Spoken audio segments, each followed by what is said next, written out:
اللہ ہر شے پر قدرت رکھتا ہے۔ جب یہ کہہ رہے ہو بار بار تو مانتے کیوں نہیں؟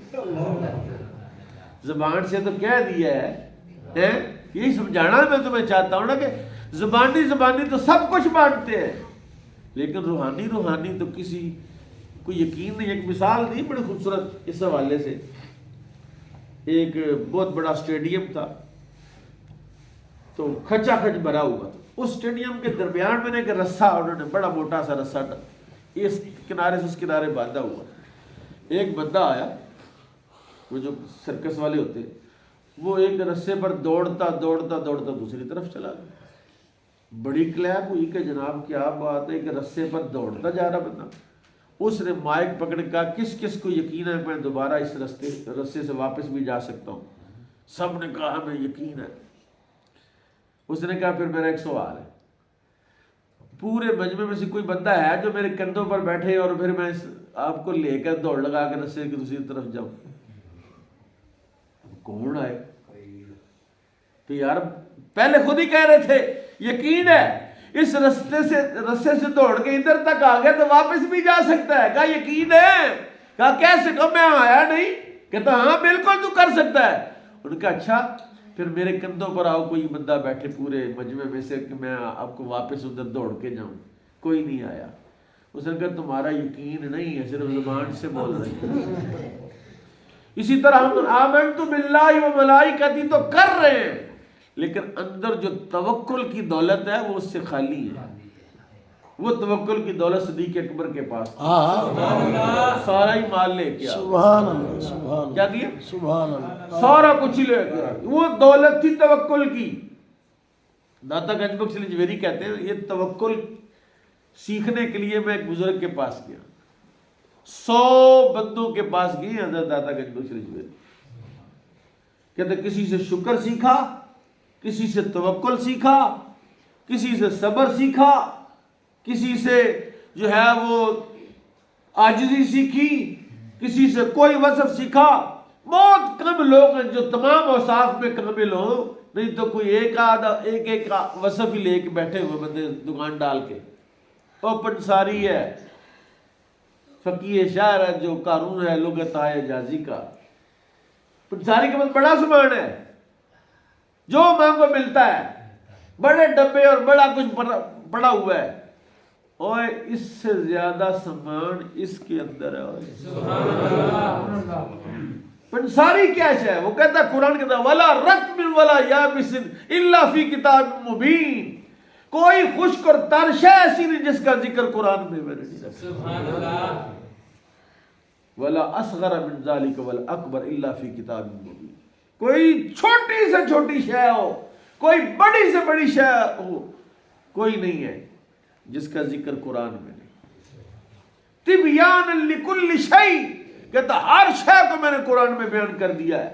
یا اللہ پھر یہ کیوں بیان کر رہا ہے؟ کیا بیان اس لیے کر رہا ہوں کہ تم اس کو پڑھو تاکہ تم بھی عالم کل بن جاؤ۔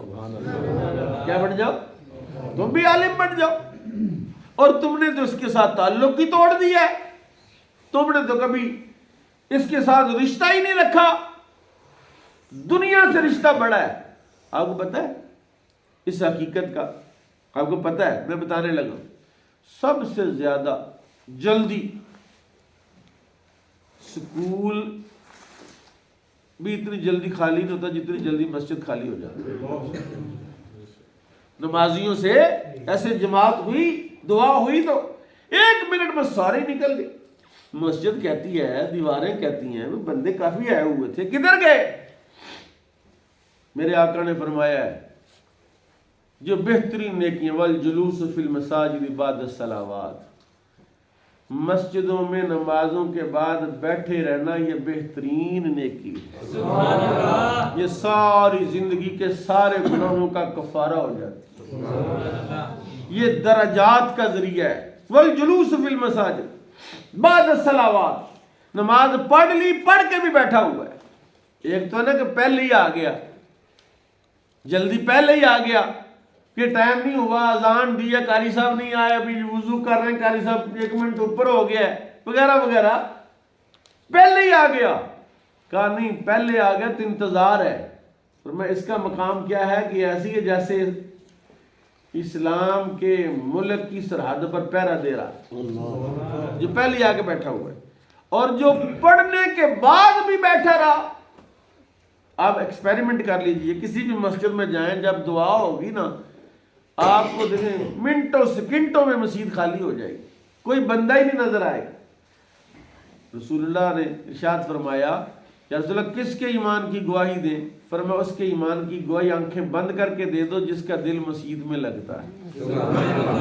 جس کا دل کہاں لگتا ہے؟ مسجد میں، گھر میں، بیٹھک میں، کوٹھی میں، مکان میں، کھیت میں نہیں، جب دیکھو کدھر ہے؟ مسجد میں بیٹھو۔ آج یہ کدھر؟ مسجد میں بیٹھے، کیا کرے؟ قرآن شریف پڑھ۔ اسی لیے میرے آقا امام الانبیاء صلی اللہ علیہ وسلم نے اپنا حجرہ ہی مسجد کے ساتھ بنایا اور دروازہ ہی مسجد میں رکھا۔ دروازہ ہی مسجد میں۔ اب سنیے اگلی آیت، تھوڑا ٹائم کافی ہو گیا۔ آپ نے کہا تھا کہ المال والبنون زینت الحیات الدنیا۔ حضور کی بارگاہ میں کچھ بندے آئے، ان کے کافی بیٹے تھے، 5 10 15 بیٹوں والے آئے، اور مال بھی بڑا تھا ان کے پاس۔ انہوں نے آ کے کہا کہ ہم تو مالدار لوگ ہیں، ہم بڑے لوگ ہیں، یہ چھوٹے چھوٹے بلال، صہیب، سلمان، ان کو آپ اٹھائیں، یہ کنگڑے قسم کے لوگ اٹھائے ہوئے آپ نے، ان کو اٹھائیں تاکہ ہم آپ کے پاس بیٹھیں۔ رسول اللہ تو خیر خواہ تھے، آپ نے سوچا کہ کیوں نہ تھوڑی دیر کے لیے ان کو میں سائڈ پہ کر دوں جی، تاکہ یہ آ جائیں۔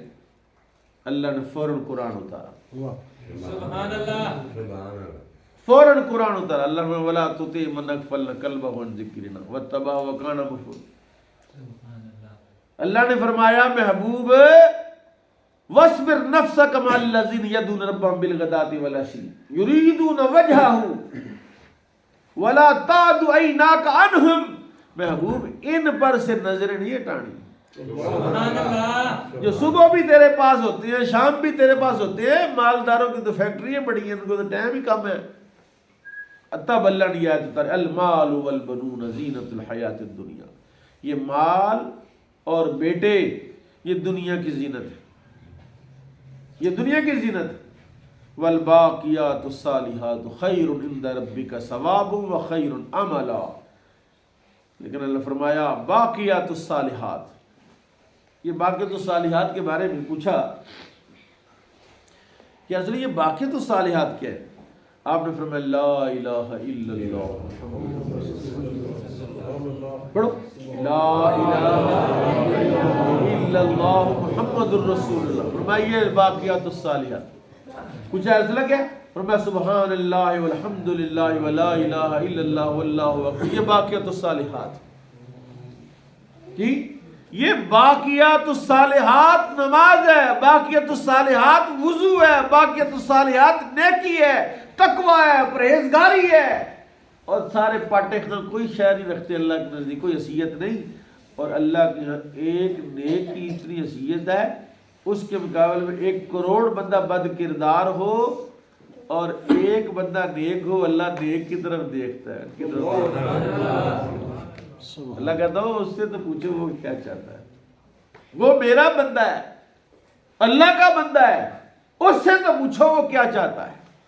اس لیے میں آپ کی خدمت میں ایک ترلا ہی کرتا ہوں، درس قرآن ہوتا ہے اچھا بھلا، کچھ میری سستی، کچھ آپ حضرات کی سستی، تو ہم کہتے ہیں کوئی مہینے بعد ایک مجلس تو قرآن کی ہونی چاہیے کہ نہیں، کہ نہیں ہونی چاہیے؟ کیا سارے بندے نہیں بول رہے؟